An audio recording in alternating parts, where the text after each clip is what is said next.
नमस्कार, Haryana at 9 PM news channel में आप सभी का स्वागत है। आइए आपको कराते हैं खबरों से अपडेट। खांडा में यूपी व्यापारी 13 भैंस खरीद बगैर पैसे दिए हुए रफू चक्कर जांच कर रही पुलिस। खांडा गांव में पशु का व्यापार करने के लिए उत्तर प्रदेश के जिला बागपत से आने वाले 2 व्यापारियों ने ग्रामीणों को विश्वास में लेकर उनकी 13 भैंसें ले ली और फिर फरार हो गई। अब मामले की शिकायत पुलिस को दी गई है, जिस पर पुलिस ने मामला दर्ज कर जाँच शुरू कर दी है। खांडा निवासी मनोज का कहना है कि उनके गांव में सोनू में ठेकेदार नाम से 2 पशुओं के व्यापारी आते थे, जो कि खुद को जिला बागपत उत्तर प्रदेश के बताते थे। कुछ दिनों तक उन्होंने गांव से भैंसों की खरीद फरोख्त की और पैसों को समय पर देते रहे। इस दौरान गांव के ही एक व्यक्ति के प्लॉट में भैंसों को रखा जाता था ताकि एकत्रित कर उन्हें उत्तर प्रदेश ले जाया जा सके। वहीं अब की बार गांव के ही संदीप की 1, सतबीर की 2, विजेंद्र की 2, रणजीत की 2, कप्तान की 1, सतीश की 1, रमेश की 1, नफे की 1, कृष्णा की 1, नवीन की 1 भैंस को खरीदा और सभी से पैसे 2-3 दिन में लेने की बात कहकर कुल 13 भैंसों को अपने साथ ले गए। लेकिन अब आरोपित उनसे संपर्क नहीं कर रहे। ऐसे में तो या उनकी भैंस उन्हें दिलाई जाए या फिर उनके पैसे दिलवाए जाए। मामले को लेकर खरगोदा पुलिस को शिकायत दी गई है, जिस पर पुलिस ने मामला दर्ज कर जाँच शुरू कर दी है। आज के मुख्य समाचार इस प्रकार से हैं। चलिए आपको फटाफट खबरों से कराते हैं अपडेट। किसानों पर दोहरी मार, एक तरफ जेपी की किल्लत, दूसरी तरफ यूरिया में कंपनी की मनमानी। किसानों पर यूरिया के साथ सल्फर व कीटनाशक भी थोप रहे। 266 की जगह 516 रुपये आ रहा खर्च। प्रदेश के कई जिलों में सामने आए मामले। नेशनल फर्टिलाइजर्स लिमिटेड कंपनी पर लगे आरोप। डेरा सच्चा सौदा में अवैध स्किन बैंक खोलने का मामला। कोर्ट ने चेयरमैन अभिजीत भगत के खिलाफ गैर जमानती वारंट जारी किए।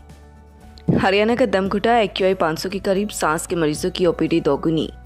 गुड़गांव फरीदाबाद सबसे प्रदूषित 6 शहरों का AQI 400 के पार पहुंचा। PGI में आंखों में जलन, सांस आदि के 500 मरीज पहुंचे। सामान्य दिनों में 250 आते हैं।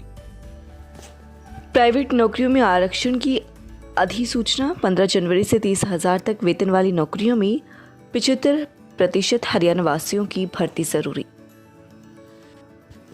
एलनाबाद उपचुनाव में रिजल्ट पर दूसरी पार्टियों का रोल जानने की कांग्रेस आला कमान ने मांगी एलनाबाद उपचुनाव की डिटेल। डेंगू का कहर जारी, 16 नए मरीज मिले। 4 माह में शहर में 222 केस मिल चुके हैं। शहर की सुरक्षा के लिए लगाए कैमरे खुद असुरक्षित, कई हुए गायब। 198 में से 98 कैमरे बंद। 45 लाख रुपए का कैमरे का सामान भी चोरी। मुख्यमंत्री ने की 30 करोड़ रुपए की घोषणाएं। झरोठी में लाइब्रेरी और सामुदायिक केंद्र बनाएंगे। बॉर्डर से मात्र 15 किलोमीटर दूर किसान के विरोध बिना जनसभा कर गए CM मनोहर लाल संबोधित। हर दिन नागरिक अस्पताल व दूसरे स्वास्थ्य केंद्रों से 28 से 30 मरीज PGI रेफर। 33 ड्राइवरों की भर्ती रद्द होने से नई एम्बुलेंस को नहीं मिले ड्राइवर। 10 माह से बंद किसान सम्मान निधि पोर्टल हुआ शुरू। वंचित किसान ले सकेंगे योजना का लाभ। आसपास के CSC से करना होगा आवेदन, नहीं होगी परेशानी। लगातार खबरों से अपडेट रहने के लिए चैनल को सब्सक्राइब जरूर करें। समाचार व विज्ञापन के लिए नीचे दिए गए नंबरों पर संपर्क करें। धन्यवाद। कश्मीरी पंडित कर्मचारी दोहरे संकट में, एक तरफ ड्यूटी पर लौटने का दबाव, दूसरी ओर आतंकियों की धमकी से दहशत। कोरोना की दूसरी लहर के मुकाबले प्रतिदिन होने वाले टेस्ट अब आधे। संक्रमितों की ट्रैकिंग लगभग बंद। इससे नए संकट का डर। औसतन 19 लाख से घटकर 10 लाख प्रतिदिन पर आ गए। इनमें RT-PCR की हिस्सेदारी भी 8% घटी। CBSE फर्स्ट टर्म काले या नीले बॉल पेन से ही भर सकेंगे OMR शीट। जवाब गलत हो तो गोले को रंगने के बाद सुधारने का मौका होगा। T20 वर्ल्ड कप खेल रही 12 में से 11 देशों की आबादी 64 करोड़, जो भारत से आधी। टीम इंडिया टॉप 4 में न पहुंची तो 50% तक गिरेगी व्यूअरशिप। 17 बड़ी कंपनियों के करीब 1000 करोड़ डूबने का खतरा। जरा संभल कर, कंपनी की ही रिपोर्ट में खुलासा, यूजर्स के लिए खतरनाक है फेसबुक। बड़ी परेशानियों की फेसबुक। नींद, रिश्तों से लेकर पालन पोषण तक समस्याएं पैदा कर रहा प्लेटफॉर्म। भारत में 25% तो अमेरिका में इसके 10% यूजर इन दिक्कतों से जूझ रहे। इमरान आतंक के आगे नतमस्तक। इमरान सरकार से समझौते के बाद सैकड़ों TLP समर्थक रिहा। कुत्ते को बचाते केंद्रीय मंत्री अनुराग के काफिले की 3 गाड़ियां आपस में टकराई। 3 पुलिसकर्मी घायल। हिमाचल दिल्ली जा रहे थे अनुराग, ब्रेक लगाने पर पीछे की गाड़ियां टकराई।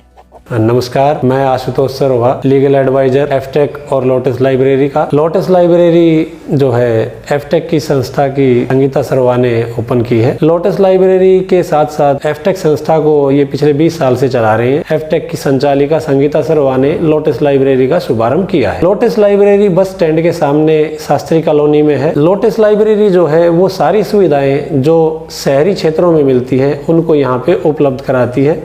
और ऐसे ये सारे मेरे कार्यकाल में गाँव ने मेरा जो सहयोग किया या पंचायत का सहयोग किया या गाँव ने अपनी सुविधा देखी, इस खुशी में गाँव को हाथ जोड़कर धन्यवाद करता हूँ और बड़ी आगे के लिए आशा रखता हूँ। लगातार खबरों से बनी रहने के लिए चैनल को लाइक, सब्सक्राइब और शेयर जरूर करें। धन्यवाद।